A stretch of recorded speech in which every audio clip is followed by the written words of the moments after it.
It's August 13th, 4 in the afternoon on a Wednesday here in Korea. Live from Seoul, I'm Na Hyun-kyung. We begin at the National Assembly, where Korea's two main rival parties are still haggling over a special bill. The bill in question is supposed to get to the bottom of what caused and who is to blame for April's deadly ferry sinking. Our National Assembly correspondent Ji Myung-kil says, as of now, the prospects aren't looking bright. Rival parties are wrangling over whether to give an inquiry panel prosecutorial powers during its investigation into the Sewol-ho ferry disaster. The opposition party and the families of the victims are insisting they be given that authority, arguing that the panel will not be able to root out the causes without it. With the ferry bill in limbo, a number of other bills related to stimulating the economy are pending. I'm speechless. What are we getting out of this political deadlock? What's the essence of democracy? What are we going to say to our future generations? Our party has been trying to offer leadership to the parliament.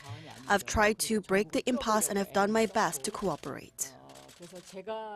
The government is trying to speed up its drive to boost the economy with a set of stimulus measures, including tax code revisions that are intended to induce money to flow from businesses to households in the form of investment, salary hikes, and dividend payouts. President Park Geunhye is known to have instructed her aides to cooperate with Parliament to ensure the passage of a set of bills aimed at rooting out corruption and fostering service sector industries to create jobs. But with the rival parties at loggerheads, the new economic team may have no choice but to wait. If the political discord continues, the ruling party may find it much more difficult to pass urgent bills, while the opposition party could be facing yet another leadership crisis. Ji Myung-kil, ARIRANG News. The world's largest math conference kicked off here in Seoul this Wednesday. President Park Geunhye was at the event, emphasizing the importance of math in our everyday lives. And she also asked the participants to make the subject a little less intimidating for the rest of us. Choi Yoo-sun has this next story. It's the first time Korea is hosting the International Congress of Mathematicians, which has been held every 4 years since 1897. Organizers of the Seoul Congress say Korea's rapid development in the field of mathematics was a major reason it was awarded the global event. This was also reflected in the decision to have a Korean mathematician deliver a keynote speech. Under the slogan Dreams and Hopes for Late Starters, this year's host nation has also offered grants to nearly 1,000 mathematicians from developing countries so they can participate. President Park Geunhye at the opening ceremony highlighted the role mathematics plays in the development of humanity. 한 사람의 뛰어난 창의력과 아이디어가 세계를 움직이는 창조와 혁신의 시대에 진입하였고, 수학을 통해서 배우는 창의성과 논리적, 합리적 사고야말로 미래를 이끌어갈 인재들이 반드시 갖추어야 할 요소이기도 합니다. The president also talked about the need to bridge the gap between the academia of mathematics and the general public. 수학이 수학자들만의 학문이 아니라 미래를 이끌어갈 젊은이들과 일반 대중들이 친근하게 접하고 이해할 수 있는 학문으로 발전해 가기를 기대하고 있습니다. To achieve that very goal, a list of events, such as a special lecture by James Simons, a mathematician turned hedge fund manager, and an open meeting with a laureate of the Congress's Distinguished Fields Medal are lined up. The event will run at COEX Southern Seoul until August 21st. Choi Yoo-sun, ARIRANG News. And on to some unfortunate news. This week alone, 3 soldiers in the Korean military have taken their own lives. The sad truth is that it's not the first time we are hearing this kind of news. Our Shin Se-min reports on what's being done to prevent similar tragedies from happening again in the future. An Army private first class, previously identified as a soldier who required extra attention, committed suicide by shooting himself in the head during a live fire exercise on Tuesday. One day earlier, 2 army corporals were found dead together in an apartment suicide while on furlough. Both were also classified as soldiers who needed extra supervision as they had exhibited suicidal tendencies in personality testing. In their suicide notes, the 2, whose names are being withheld from the media, said they had been abused in their barracks, with one of them writing he even wanted to kill one of his superiors. These are the latest in a series of tragedies involving enlisted soldiers in recent weeks, all after experiencing physical and mental abuse, often at the hands of their seniors. According to the military data, over 820 soldiers have taken their own lives since 2004. 47 of those cases have taken place this year. The Defense Ministry and new Army Chief Kim Yo-han have vowed to address the problem and reform military culture. They've promised a renewed focus on counseling and programs on suicide prevention and anti-bullying. But they'll need to fund their efforts. Of the military's budget of $34 billion this year, just $123,000 went toward educating Korea's 600,000 troops through the types of programs and courses dedicated to preventing tragedies like these from occurring. Shin Se-min, ARIRANG News.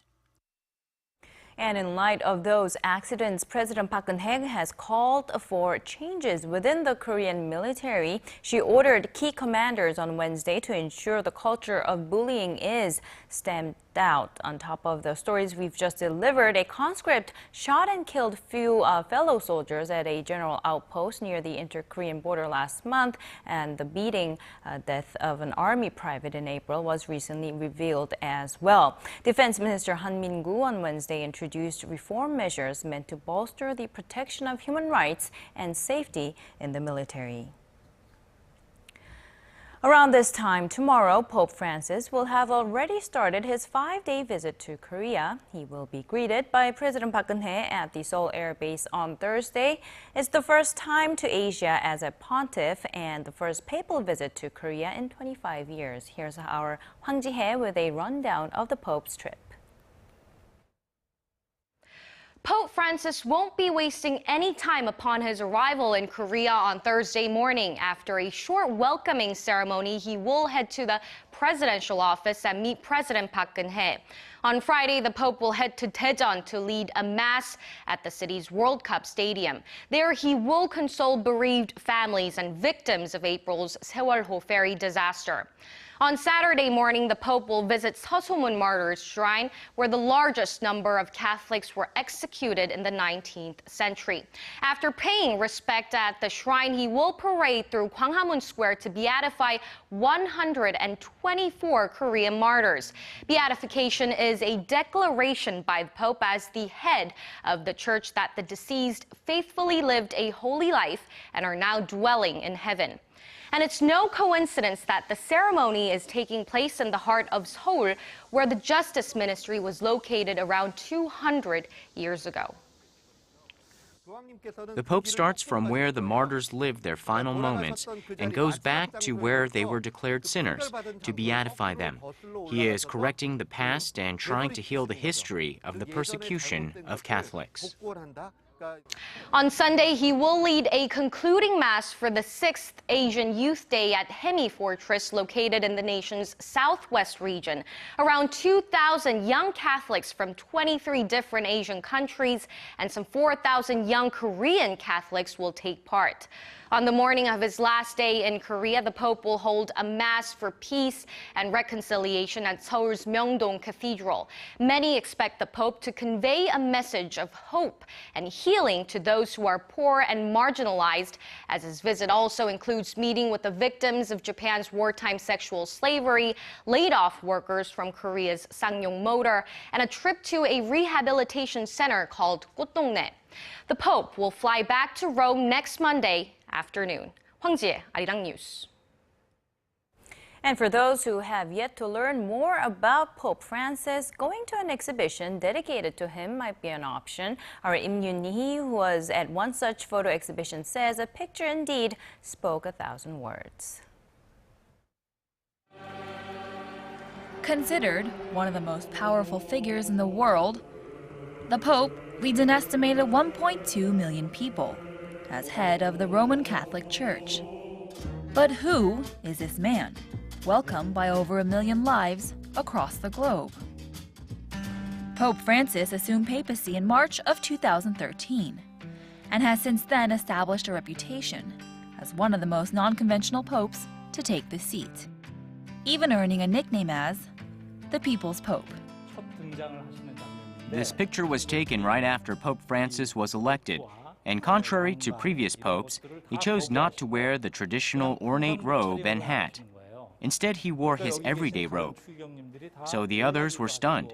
On the other hand, Pope Francis appeared calm, saying that a shepherd should smell like sheep. This is a scene meant for everyone, and that's exactly the message he wanted to send. The exhibition has on display over 140 different photographs, 40 of them from the Vatican itself, home of the Pope.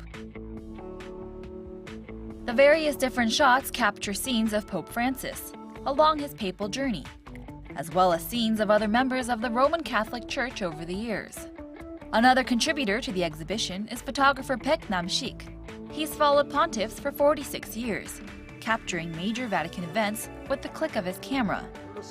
Long ago, the Colosseum was a place where many Catholics were massacred by lions. So every year on Good Friday, thousands of Catholics, along with the Pope, gather to pray at the site. There are about 30,000 people here, but this time, at Gwanghwamun, I think there will be over 300,000 people in attendance. The Pope is set to land this Thursday in Seoul, and these pictures have sparked curiosity ahead of time, showing support in Korea for Pope Francis, the People's Pope.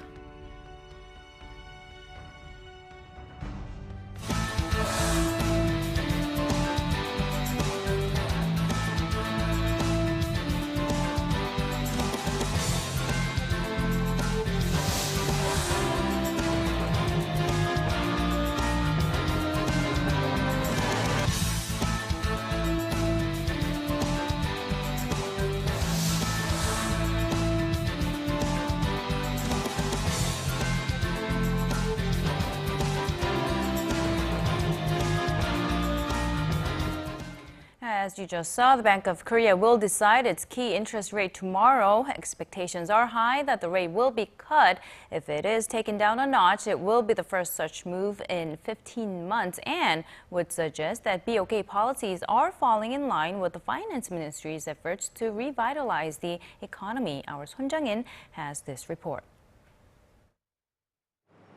Among economists is a widely held belief that the Bank of Korea will cut its benchmark interest rate at Thursday's Monetary Policy Committee.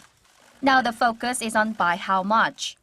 Reflecting the expectations, the yield on 3-year government debt has slid over the last couple of months, inching closer to the key interest rate. According to polls, 8 out of 10 financial experts estimate that a cut of 0.25 percentage points would push the benchmark Kospi index up by 60 to 70 points. If the government and the central bank fail to cooperate on lowering the interest rate, the effects of new policy measures to boost the economy may be in vain in the short term. Pundits speculate that central bank governor Lee Ju-yeol gave the signal to cut the rate at the policy meeting last month. However, there are concerns that a rate cut may not be as effective as many anticipate and that it won't help to address swelling household debt, which has now surpassed $1 trillion. A lower interest rate causes an increase in household debt, so a rate cut may help the economy in the short term. But there are potential risk factors that could lead to more household debt in the future. That puts the Bank of Korea in a tough spot. Another rate freeze will almost certainly trigger criticism over not working in step with market policy, while an interest rate cut without offering clear reasoning may mean lost trust from the public over the abrupt decision.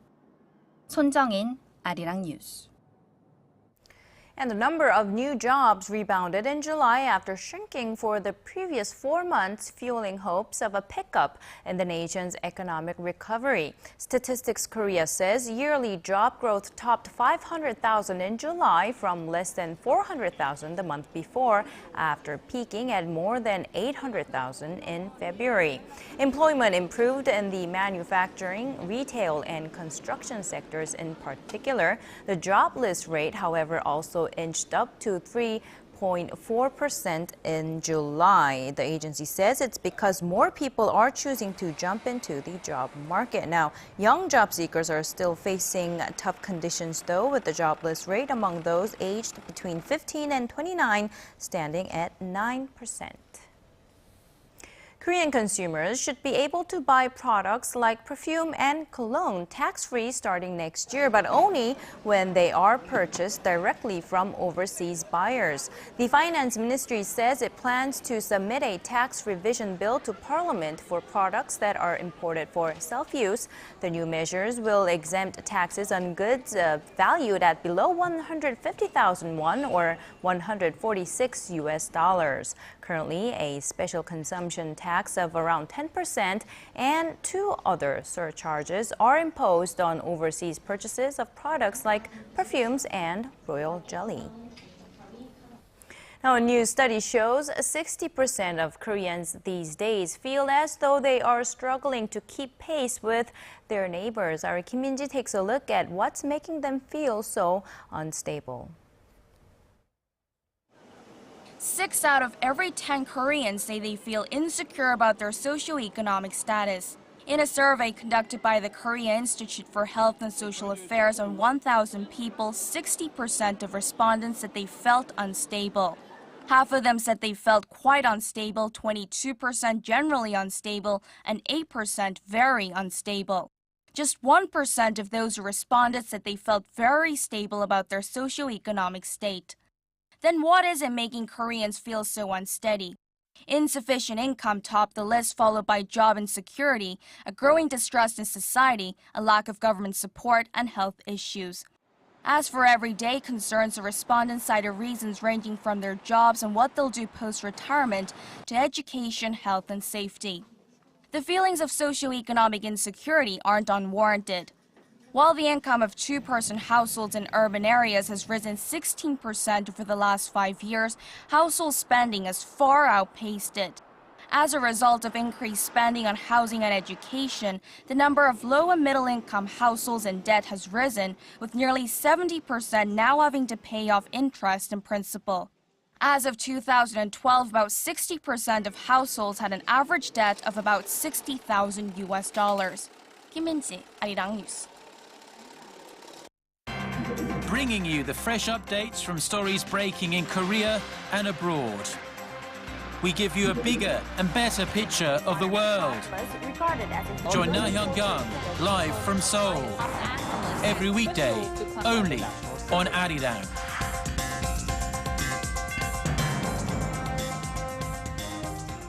Japan is looking to designate 10 inhabited remote islands near its borders as special border remote islands to promote protection and development. Japan's Yomiuri Shimbun says a bill that's likely to be submitted to Parliament in the fall will call on the government to construct self-defense force facilities on those islands.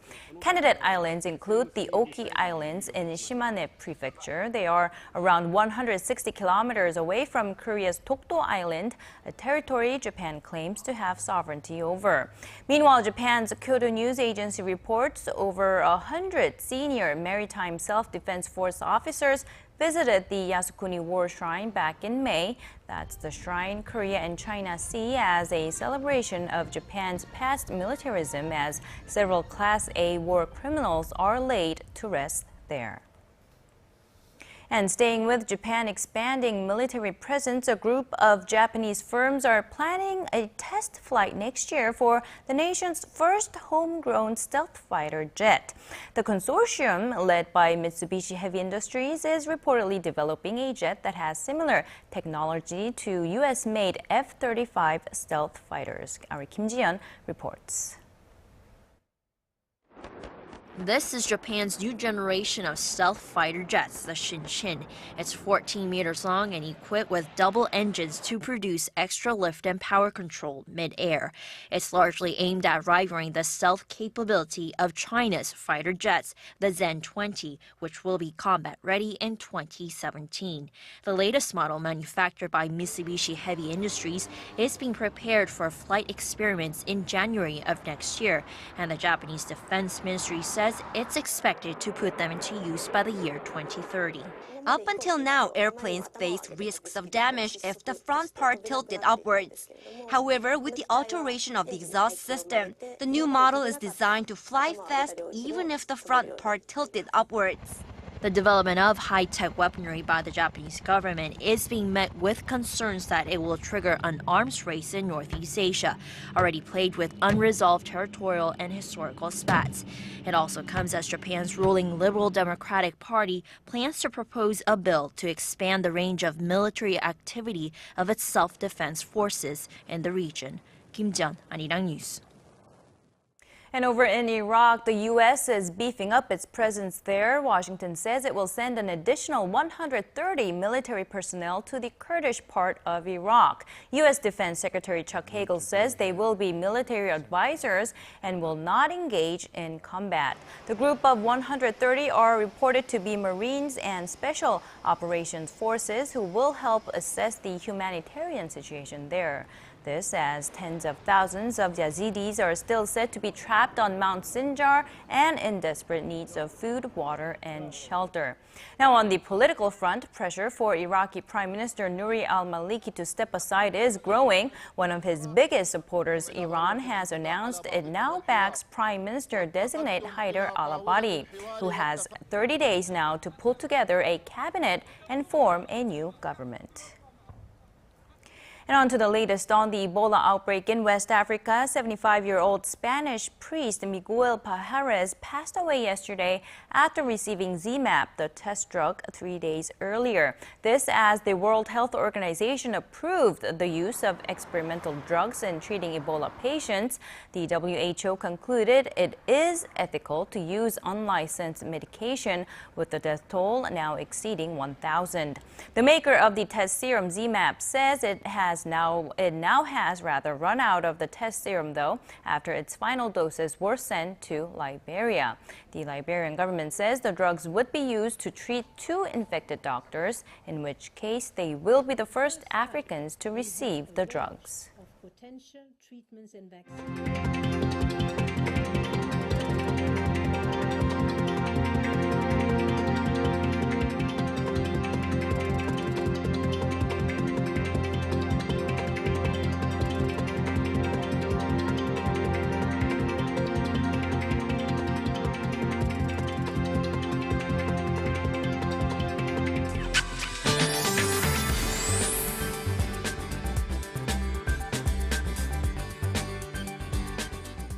Good afternoon, I'm Michelle Park here with the latest weather forecast.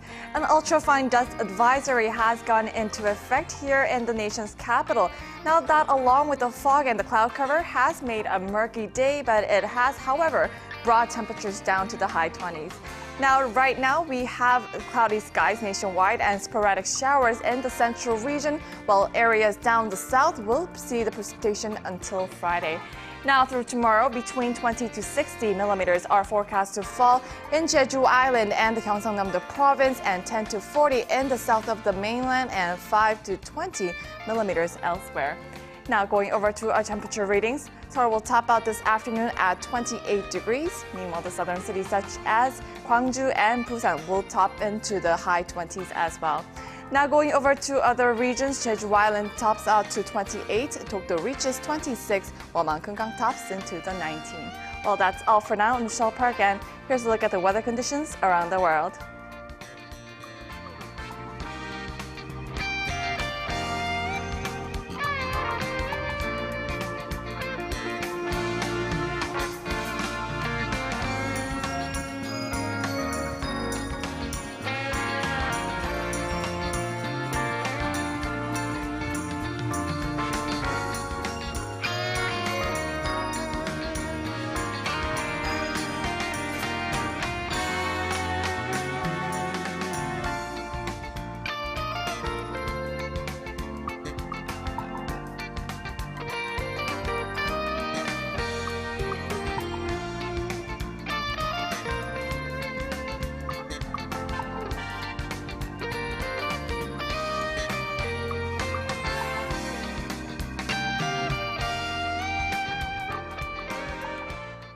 And that's all we have for you at this hour. Thank you for watching. I'll be back with more at 6 p.m. Korea time.